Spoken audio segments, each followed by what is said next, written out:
Hello to all good people out there. You're looking at Australia, dead center bottom. You can see it seems like it's pulsating from the increased heat brought on by the daytime sun. I hope that's all it is. But there are so many bizarre anomalies in front of you to if you've been studying weather maps for a long time that just after, you're like, oh yeah, look at that there. For example, upper part of your screen, Australia had a thunderstorm building, had green on the color, which means high density water, and then poof, it looks like it exploded and went away. Actually, there was a pressure wave emanating from that, and through that, it's translucent, transparent. You can see little tiny waves. I'm trying to highlight for them, but that green just goes kaboom, and away goes that thunderstorm. Bye bye. And we have two fronts meeting each other, but you can see the waves just rippling off of that thunderstorm and through and into the lower system, the lower, much larger Antarctic vortex. This is in sepia, black and white, to highlight those waves that are emanating from that thunderstorm, and it just disappeared, boom, right before your eyes. What happened? Okay, and now this is the equator, and notice the water being pulled down for the first time. I've seen this, and just to the right of that, in the lower hemisphere, is clockwise spinning low pressure. Now we go up to the much larger vortexes in the northern hemisphere, are stealing 90% of the water off the equator. Right next to it is the exchange going back down to the south. First time I've seen water being exchanged from the northern hemisphere to the southern hemisphere. Very first time I've seen it. It's probably happened, but I just noticed it. And the thing is you notice the huge, massive, powerful Arctic vortexes in the north are doing a much better job of stealing water. Look at this trail coming across the entire hemisphere from the lower left. That blue tail looks like a snake. It's being trailed by a brighter yellow, widening tail. So the influences of whatever that is reaches down to the equator, and it shows up on the global image. And of course, then dead center lower is the Gulf of Mexico, completely dry. So we go down to that tail that was, I showed you was fading out into yellow. I went to that area and tuned in on that picks up particulates, and it shows up as water vapor, but we know it's not water. But that's what it looks like going over Mexico. And then just east of the Philippines, this system just popped up out of nowhere. Poof! Now, usually tropical depressions and storms start and traverse towards the Philippines. That was a very rapid, like in a matter of hours, you had the water and the rotation. That usually is a breakneck speed. The three Arctic vortexes driving the northern hemisphere, these are actually creating that tail. There's three of them, and there's probably three more in front of them that we've covered, coming through and just laying waste to Europe. So Europe's being flooded, and most of the United States is being burned, except for the entire eastern seaboard. So we go down to the Caribbean, and in the upper right, look at that very quickly before it goes away. That's a hook forming before there's a wall of water. And it's tapping into that stream of water. We pull back out. Dead center is the Caribbean, and that's that storm that's being created, and up to the upper right is the hook. And then you see at the very top, that's that tail coming down, and you can see the yellow coming all the way down into the Pacific. I mean, that starts up in Greenland, and that tail kind of leaves a little yellow streak all the way down. And so these massive systems in unison are creating a river of low pressure that's drawing moisture from the equator.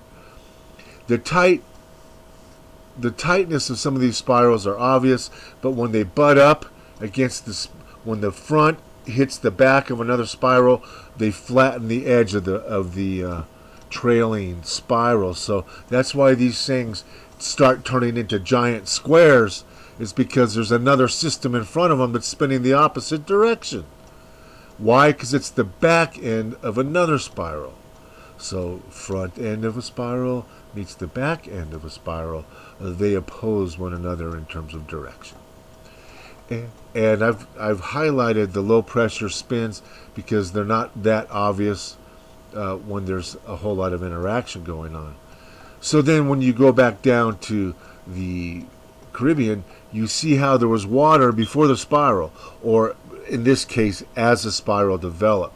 Usually you get a patch of water and then the spiral. You get a depression and then a storm. So amazing. And then we check 12 hours later, and that's already developing into a hurricane. So in 24 hours, you had nothing going into a tropical depression, going into a tropical storm, probably becoming a hurricane as this gets posted up. I have to go back and check. Things are happening so rapidly, you cannot make a daily video on weather. I mean, if you want to think ahead and see ahead, you've got to really check these twice a day. OMG, I can't believe it. So that system started kind of like a tropical depression with early rotation. Let me guess. It's going to go up and hit Florida. It's going to do something to the East Coast. Even though we have these really strong draws that should be pulling and should be pushing the water up into this river and follow that river. And I mean, this whole thing reminds me of a stingray tail, and you can see the stinger right there. But so this is drawing water up at the lower left from the equator, from the equatorial belt, and now the equatorial belt is right in front of you. It's reforming, but you know, this is Brazil, and you can see along the way things are coming down and tapping into that equatorial belt of water, and all of a sudden one gets a hold of the mid-Atlantic belt and sucks all that water right up into Europe and North Africa. So when you look at these systems, this is the West Coast USA, you can see bizarre anomalies on the screen. I don't know what to think, but those bizarre anomalies are created or are noticed when there's disappearing water. And again, we're looking at, you can see at the upper right, that's a tail end of a stream pulling at moisture through the Atlantic, going the opposite direction, and the people call that a jet stream, Now here's a close-up of that hook that's forming, and of course the stingray tail, and that's just a little quick. And then OMG, what's this over northern Europe? Watch this circle appear and then disappear. Here it comes. There it is. Did you see it? I hope you didn't blink. This we'll play this through a couple times, but you can't tell me Mother Nature did that. And I know for a fact it's not Doppler, because Doppler is a smaller focal radar. That is something, that covers 3 different countries up there. So what's Great Britain got coming? Well, there's a wall of water there that's red, that giant system spinning. It'll flatten out sooner or later, but it's just driving the northern hemisphere, it seems like, because the tail from this system is reaching all the way down to the equator and across 2 continents. So we go back down. I wanted to just, in parting, look at this system explode. You get the green and then poof, nothing. I mean, it dissipates so rapidly, and the front edge of those systems become highly visible. The white becomes concentrated, as if a pressure wave just exploded out of there. That's just an amazing occurrence. I've never seen anything like it, where you get a thunderstorm, and I've seen thunderstorms dissipate, but this isn't a matter of an hour or two. Boom, away it goes. Not even that, less than an hour, because only gives you 3 hours.